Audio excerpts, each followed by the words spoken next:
PK52, the Saturday morning meeting. I've been warned multiple times to never be on this page. This is usdebtclock.org.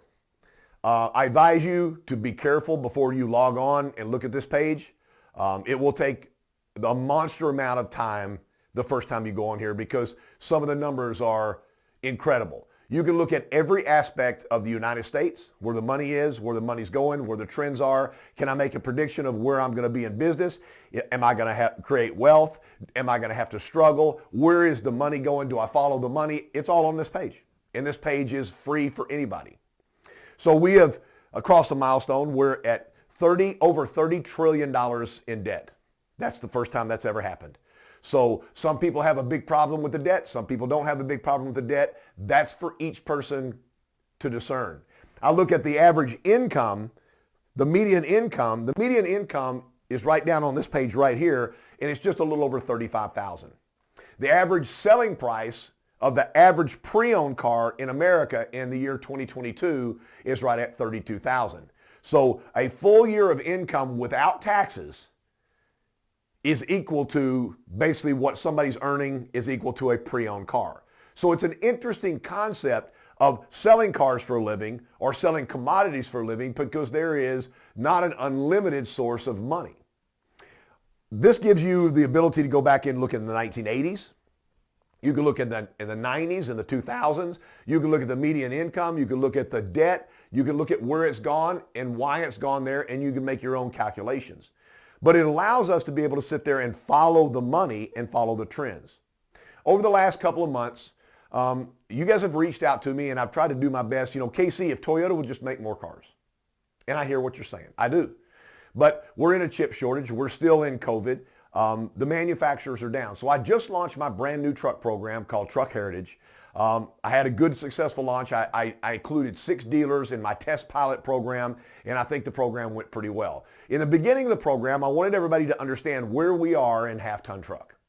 I know the Tundra is a phenomenal truck. I know you're excited about the Tundra. We have eliminated Tacoma from the San Antonio plant, so we're a Tundra-only plant, and we're building as many as we possibly can. Our build estimates this year in 2022 are 165,000. That's if there's no parts interruptions. That's if there's no shipping delays. That's if there's no manufacturer stop. That's 165,000. That is the most Tundras that we will ever make in a calendar year. That is only 6.2% of the half-ton truck market. Ford F-150 is the leader. If you look at a bar chart, normally they're over 900,000 units a year. Now they're down because of shipping and COVID right now, but about 900,000. We're at 165. Will that 165 ever get to that 900,000? We'd have to build plants all over the world. We'd have to have plants in every country building Tundras, and I don't see any handwriting on the wall where Toyota is going to do that. If we have a giant year next year, our estimates are to jump in 2023 to 180,000 Tundras built. So that's only 7% of the market. We're losing 93% of the market. The way I look at this truck is an opportunity. There are families that have had F-150s in their driveway for generations. Grandparents, parents, now they have it. Their kids are going to buy an F-150. And when you drop a half-ton truck into your driveway, it usually determines the other cars you're going to buy. So once that Ford F-150 becomes a staple of the family, then you're driving Ford trucks and Ford cars throughout the family. I think an opportunity right now is this Tundra because it's revolutionary. And I don't want to lie to anybody. Ford is building a phenomenal truck. That Raptor they're building is as advertised. I think the TRX with Dodge, I think, is as advertised. These are high-end trucks that they spent all the money on, and these trucks do exactly what they say they're going to do.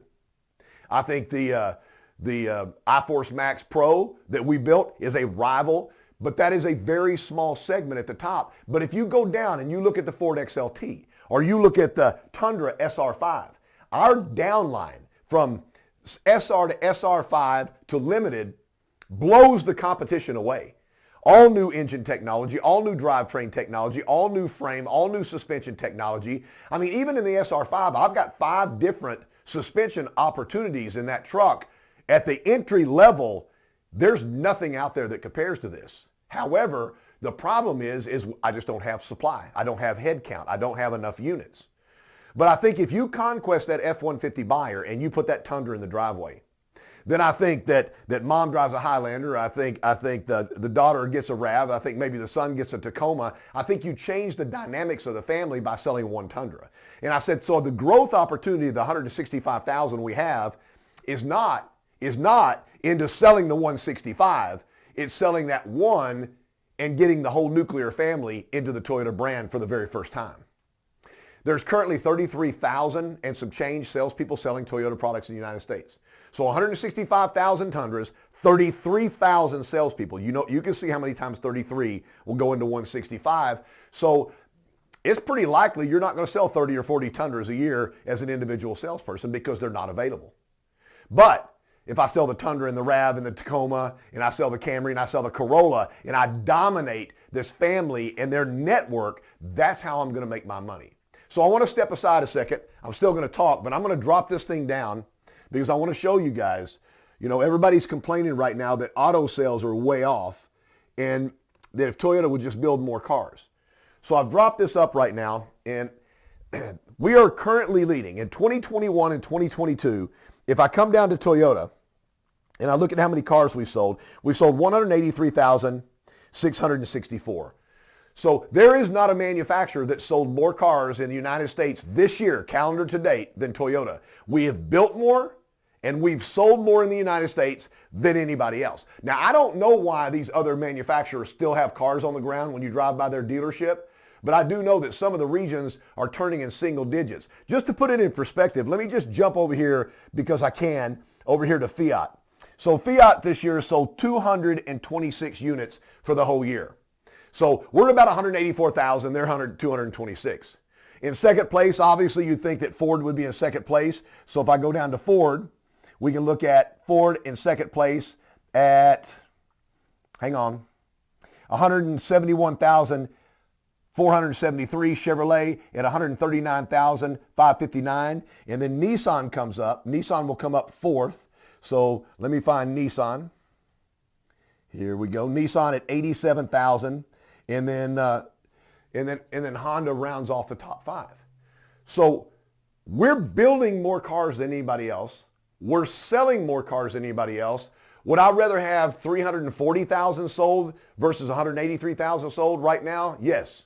Is Toyota Motor Sales, Toyota Motor Manufacturing, producing every single car they can produce right now and keeping the quality standards high for you and me? Absolutely. Are they the best car company making and selling cars in the United States of America? By far. So if you've spent time complaining about Toyota not producing cars, you're spinning your wheels because they are the number one producer of volume units in the United States right now, and that trend keeps going. We're in a market shift, and you can look at this car chart right here and understand where we're going. Every car deal is important. Every customer is important. When you sell a customer a car, never lose them. My problem right now is I can't get the car they want. It's going to take me some time. So now I've got to keep the customer ready and available for me. Let me do my work. Give me some time. Let me find the vehicle that you actually want, and I can recover that vehicle for you.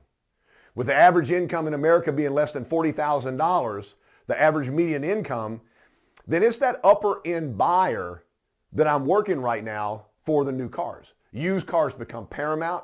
We will not correct this over the next couple of months. The used car trend will continue.